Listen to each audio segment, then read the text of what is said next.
Islam Makhachev versus Arman Tsarukyan needs to happen this year since both have been going back and forth, and Arman Tsarukyan is ranked #1. Who do actually win this fight? Well, before we talk about who to win this fight, let's take a look at their latest performances, in which Islam Makhachev fought Alexander Volkanovski, in which Islam Makhachev blocked Alexander Volkanovski in round 1. Makhachev has experienced a fight atmosphere like this, and drops Volkanovski. And then Alexander Volkanovski dropped Islam Makhachev in round 2. Body work for Volkanovski will be key.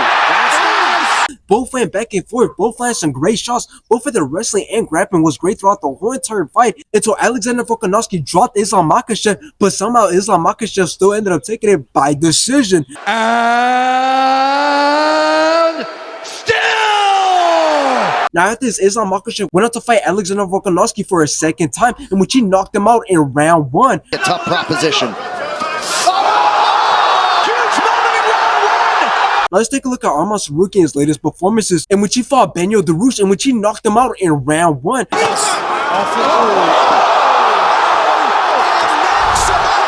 After this, we all know that Arman Tsarukyan went on to fight at UFC 300 and fought Charles Oliveira, in which Arman Tsarukyan had a lot of ground control, outlanded Charles Oliveira, and even got out of 2 tight submissions, in which Arman Tsarukyan obviously ended up taking it by decision. Now, to give the full background of what both men actually said when they called each other out, is that Islam said that the UFC has offered Arman Tsarukyan a title fight 3 to 4 times, in which Arman said no. But here's where it looks bad for Islam Makhachev, and that is because Arman responded by saying that everything that Islam Makhachev said is a lie, and the truth is that he's not going to take the fight on a short notice because it's clear that Islam Makhachev just wants to have an advantage, but he said that's not going to happen again. And he finished off by saying that when is the last time that Islam Makhachev has fought twice in 6 weeks? So based off that, I don't like how Islam Makhachev got exposed by Arman Tsarukyan, as it shows that Islam Makhachev just wants to have any advantage he can over other fighters, not to mention the fact that him being a weight bully already gives him an advantage over smaller fighters like Arman Tsarukyan. But it's good news that Arman Tsarukyan is playing it smart. He's not taking the fight when it being offered on a short notice, because that would just be an opportunity wasted to take that fight and try to win when you know you won't win. But in the end, if Arman takes this fight with a full camp, it will definitely be a close fight just like their first fight. A lot of wrestling and a lot of grappling. The only difference is that both men have a lot of experience now, and I would like to see Arman Tsarukyan pull the upset.